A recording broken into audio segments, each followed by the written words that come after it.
ভিডিওটা দেখবে। এই দেখো আলুটা সিদ্ধ করে আগে থেকে ঘর থেকে আগে নিয়ে এসেছি। এখন এই দেখো আলুটাকে একটা কুড়ানির সাহায্যে কুড়িয়ে নিই।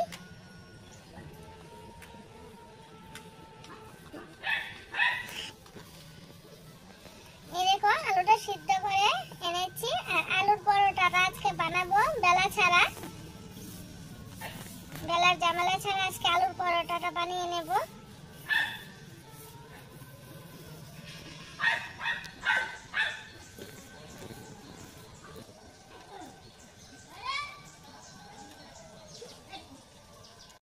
এই দেখো আলুগুলি একদম কুড়িয়ে নিয়েছি।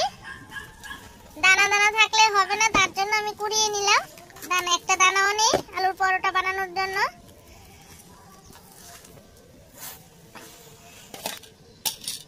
এর মধ্যে আমি গমের আটা দিয়ে আজকে আলুর পরোটাটা বানাবো। নিয়েছি গমের আটা।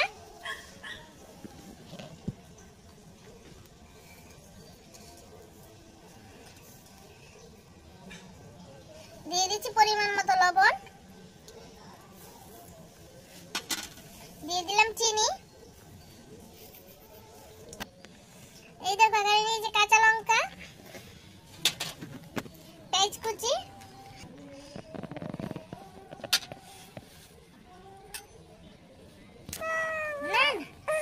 এখন জল অল্প অল্প জল দিয়ে মেখে নেব। মেখে নিয়েছি, দেখো পাতলাও না ঘনও না। এখন এর উপরে দিয়ে দেব ধনেপাতা কুচি, দিয়ে একটু নেড়ে নেব।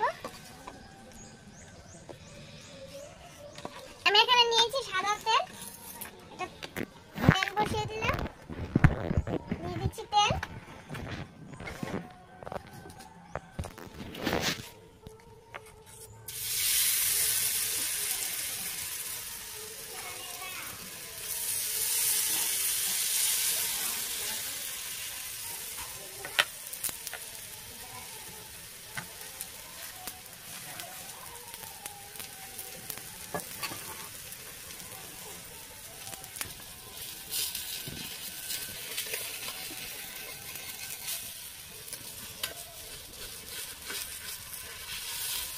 এখন দিয়ে দিই হলুদ গুঁড়ো,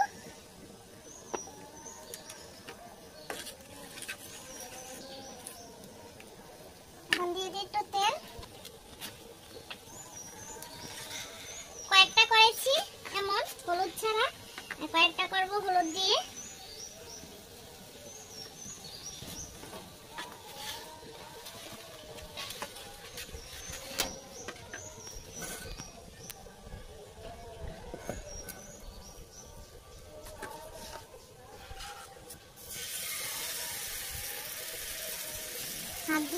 হাতাটা দিয়ে গুল গুল করে দেব।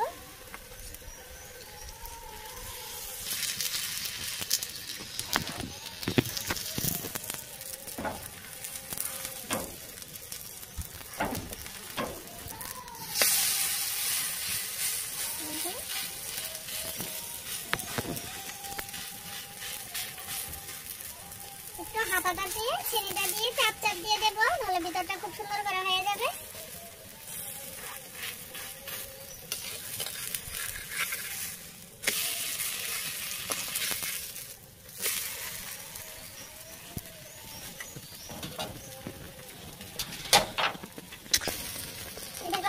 এখন নামিয়ে নিই।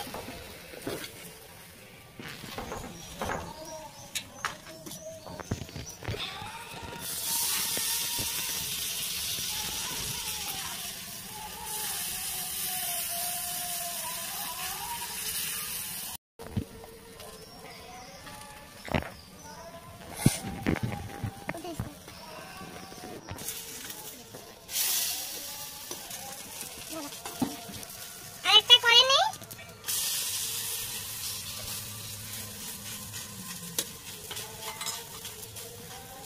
চাপ দিয়ে দেব এভাবে। আর আঁচটা একদম কমিয়ে কমিয়ে করতে হবে, নাহলে পুড়ে যাবে।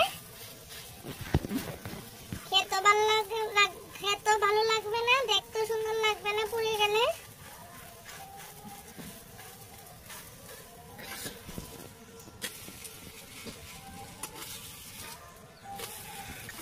এখন নামিয়ে নিলাম, আরেকটা করে নিই। সবগুলো এইভাবে করে নেব। এনে খেয়ে নেব। এই দেখো ঝামেলা ছাড়া আলুর পরোটা আজকে বানিয়ে নিলাম, তোমাদের সঙ্গে শেয়ার করছি। যদি ভালো লাগে ভিডিওটা দেখে লাইক শেয়ার কমেন্ট করবে। সবাই ভালো থাকবে, সুস্থ থাকবে।